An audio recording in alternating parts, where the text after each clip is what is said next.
lead me up to kind of your career path to becoming a real estate agent.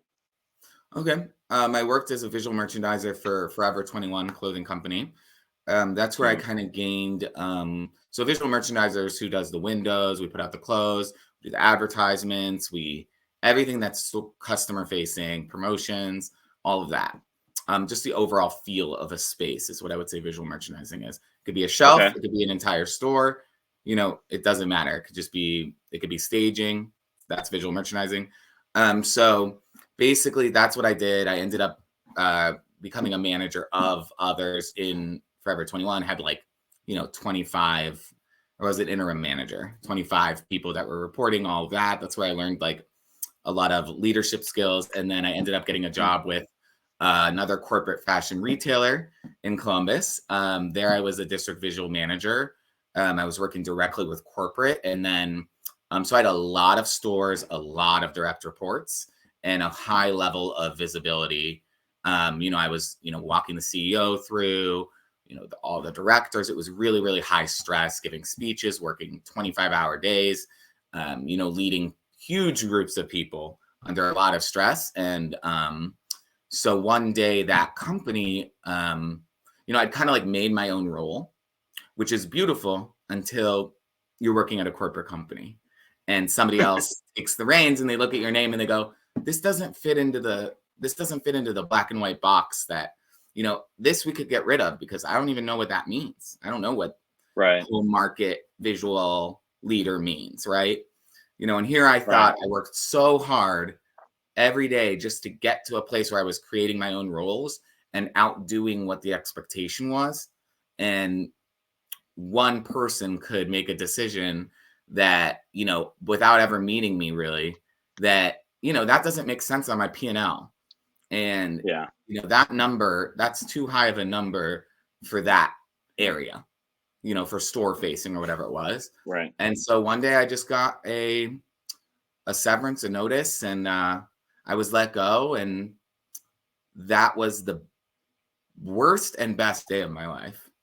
Mm, So that led me to real estate. I was interviewing for director roles in really amazing companies, the DSW. I was very young for those types of roles. I was, I think, 30 and interviewing for the okay. director and vice president roles of like merchandising for Express, Big Lots, DSW. I had made it through 10 interviews. I was all the way up to the top. And, I thought, this is awesome. I'm going to start fresh, but like, I'm going to start at the top now. You know what I mean? I've made it. Yeah. And I was going into my last round of interviews and it just kind of hit me like a brick wall. I was like, I'm never going to be safe. I'm never going to be safe working for somebody else. This could happen anywhere for any reason. And my blood, sweat, and tears and everything I've done and everyone I've promoted and everyone I've helped change their lives and, everyone that I put my energy and time into, like, that doesn't matter because at the end of the day, like, I have no control over what happens to me. And I could be the hardest working person in the room and I might just be in the wrong room, like Yeah. at the wrong time. And so I realized I had to just do what everyone else is too scared to do, which is step out of the box, you know, and Yeah. real estate is that. We'll touch on that in a second because you said something that the most of the people think is the opposite, right? Go to Mhm. go and get a corporate job and go get the check every 2 weeks and get the nice pay and all of those things. But you're spot on in the sense of someone else could come in or something else could happen or someone else gets to dictate how much you're worth and how much work that you put in is and what does that mean to the company bottom line. And most people have it, that's the route to go, that's the safe route. Mhm. And I tell everyone that gets into the business, I just sat down with someone who's thinking about getting into the business this past Saturday. And I said, look, I tell every single agent, everyone getting into this business, if you truly believe in yourself and your work ethic, then you will be fine. But if you are lazy and you do not believe in your work ethic, you will not make it in this business. And I think there's a difference between uh, work ethic and procrastination versus laziness, right? Just in Mhm. general, because we get to dictate. what we're worth. We get to dictate what we earn. We get to dictate our schedule. And also, at the end of the day, we get to dictate whether or not we fire ourselves, right? Yeah. so, Can't wait so till I what fire led? myself. But like if I'm not putting in the work, I'm not Yeah. going to get paid, right? I'm pretty much Right. firing Absolutely. myself. So, 100%. um, Alone, what made you what made you then pivot to real estate? Like, why that be the vehicle for you? So my aunt or my second cousin owns a real estate company.